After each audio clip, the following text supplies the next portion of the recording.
Bonjour, bonjour, bonjour. Catherine Naounou. Alors, une petite vidéo pour une petite aparté sur la foi, parler un peu concernant notre foi. Beaucoup de personnes chrétiennes marchent tout en sachant que, en tant qu'enfant de Dieu, Dieu nous dit dans sa parole de marcher, enfin, d'avoir la foi. Il dit, le juste vivra par la foi, et sans la foi, il est impossible de lui plaire. D'accord. Beaucoup d'entre nous avons perdu la foi. Nous marchons en croyant que la foi est là, la foi est affermie. Mais quand on a foi en Dieu, on a foi en Dieu dans tous les domaines de nos vies. Parce que Dieu, c'est un Dieu puissant, c'est un Dieu vivant, c'est un Dieu glorieux. Il a créé toutes choses par sa parole. Et toute chose a été créée par sa parole, et rien de ce qui a été créé n'a été créé sans elle. Toute chose subsiste par sa parole. Et à travers la parole de Dieu, il y a des promesses. Dieu a libéré des promesses à travers les Écritures pour nous. Il y a des promesses qui sont rattachées à la vie de chacun de nous. Et dans toutes ces promesses, il y en a une qui nous est destinée. Et c'est avec cette promesse, sur la base de sa parole, que nous devons marcher, que nous devons nous appuyer pour développer en fait cette assurance en Christ, cette assurance qu'il n'a pas changé en fait, il est le même hier, aujourd'hui, éternellement, il n'a pas changé, et qu'il est un Dieu vivant. Ce qu'il dit à travers sa parole, sa main l'accomplit. Dieu n'a pas changé, il n'a pas changé. C'est nous qui avons, euh, c'est nous qui avons faibli en fait dans notre foi. C'est nous qui avons perdu en fait le focus en fait. Si nous restons focalisés sur Dieu, si nous restons focalisés sur sa parole qui est la vérité, sa parole qui nous conduit chaque jour, sa parole qui nous fortifie, nous verrons qu'il n'y a rien qui lui est impossible. Là où la main de l'homme s'arrête, la main de Dieu commence. Moi, je vous invite aujourd'hui à vouloir, à pouvoir, pardon, regarder un peu, faire un petit checking, un petit checking.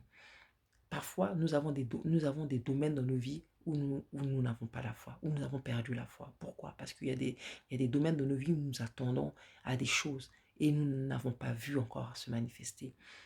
Il y a des domaines qui touchent nos vies où nous nous attendons à Dieu et nous nous sommes attendus à Dieu pendant des années jusqu'à aujourd'hui que nous n'avons pas vu. Alors la foi affaiblit en fait. Mais là, quand la foi est faiblie, dans même ce domaine-là qui nous paraît difficile, impossible, qu'est-ce que cela veut dire? Cela veut dire quoi? Que nous mettons la puissance de Dieu en cause. Nous ne croyons pas que Dieu est capable d'agir dans ce domaine-là, alors qu'il est le Dieu tout-puissant. Il n'y a pas de domaine qui est impossible à Dieu. Il a créé toutes choses. Il est le maître de l'univers. Qu'est-ce qui est impossible à Dieu? Qu'est-ce qui est impossible à Dieu? Il a touché le cœur de Pharaon. Il a incliné le cœur de Pharaon afin de laisser partir son peuple. Qu'est-ce que Dieu ne peut pas faire pour toi dans ta situation? Quel est le domaine de ta vie où Dieu ne peut pas agir? Dis-moi un peu. Nous devons nous refocaliser. Nous devons garder le focus sur la parole de Dieu. Nous devons affermir notre foi. Car la Bible déclare que sans la foi, il est impossible d'être agréable à Dieu. Hein, déjà. Et sans la foi, non, que nous, nous ne pourrons pas vivre, en fait, sans la foi. Parce qu'il dit, le juste vivra par la foi. Ce qui veut dire que sans la foi, tu ne peux pas vivre. Ça veut dire que sans la foi, en fait, tes œuvres seront mortes. La foi, c'est la démonstration des choses qu'on espère. Quand tu as la foi, quand on a la foi, on pose des actions. Derrière cette foi, cette assurance, on pose des actions. Parfois, les actions que nous posons deviennent comme de la folie en fait aux yeux du monde. Mais nous savons que nous prions un Dieu vivant. Nous croyons que Dieu a la capacité de toutes choses. Moi, par exemple, dernièrement, j'étais malade. Je suis tombée malade. Et en général, cette période de maladie m'arrive, c'est quelque chose qui peut aller très vite en fait, et qui peut prendre du temps à pouvoir se remettre. Mais quand j'ai vu ces signes, en fait, où je me sentais pas bien, où j'avais des douleurs, en fait, dans ma poitrine. Enfin, c'était un syndrome thoracique. Un syndrome thoracique avec manque d'oxygène, en fait. Et j'ai senti que non, là, c'était pas bon pour moi. Qu'est-ce que j'ai fait tout de suite? La Bible déclare que quand vous êtes malade, il faut appeler les anciens de l'église afin qu'ils puissent prier pour vous. C'est ce que j'ai fait. Directement, j'ai appelé une sœur à moi dans la foi. Elle a prié pour moi. Elle a menacé la maladie. Elle m'a dit, Cathy, tu ne resteras pas aux urgences. On ne te gardera pas, on ne t'hospitalisera pas. Tu sors ce soir. Tu sors ce soir. Elle a commandé. Et j'ai cru. Parce que la parole de Dieu m'a dit, quand les anciens de l'église prieront pour toi, tu seras guéri. Tu seras guéri. Tu seras guéri. Et c'est ce qui m'est arrivé. J'ai reçu ma guérison. Les médecins m'ont libéré, je suis sortie. La parole de Dieu, elle est véritable. Il faut croire à la parole de Dieu. Il faut croire à ce que le Seigneur a libéré pour la vie de chacun d'entre nous. Sinon, nous ne pourrons pas voir la manifestation de sa puissance. Nous ne pourrons pas voir. La foi nous emmène à la persévérance. La foi nous amène à être audacieux. La foi nous amène à obéir à la parole de Dieu. Ce sont des points clés. Et la foi nous demande d'être ferme. D'être ferme. De croire que, peu importe ce qui peut arriver, le Seigneur se manifestera. Il se manifestera.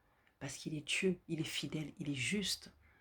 Alors je vous invite réellement à demander à ce que Dieu restaure votre foi. Il a dit, même si votre foi est plus petit qu'un grain de sénévé, dites à la montagne, ôte-toi de là et jette-toi dans la mer. Et cela s'accomplira. Alors s'il vous reste même un tout petit peu de foi, remettez-le entre les mains de Dieu. Il est l'auteur de notre foi. Imprégnez-vous de sa parole. Saturez-vous de sa parole. Et croyez que sa parole est vie, est esprit, est vie et elle se manifeste, elle agit. Donc voilà, c'était juste un petit focus sur la foi, à nous encourager à demeurer et marcher dans la foi avec assurance, avec obéissance, de demander réellement à son esprit d'avoir la conscience en fait, la conscience de la parole, de sa parole, de la puissance de sa parole à travers nous, la puissance de sa parole et de la présence de son esprit en nous. Que Dieu vous bénisse et à très bientôt. Que votre foi soit affermie, renouvelée, restaurée. Dans le nom de Jésus. Amen. À bientôt.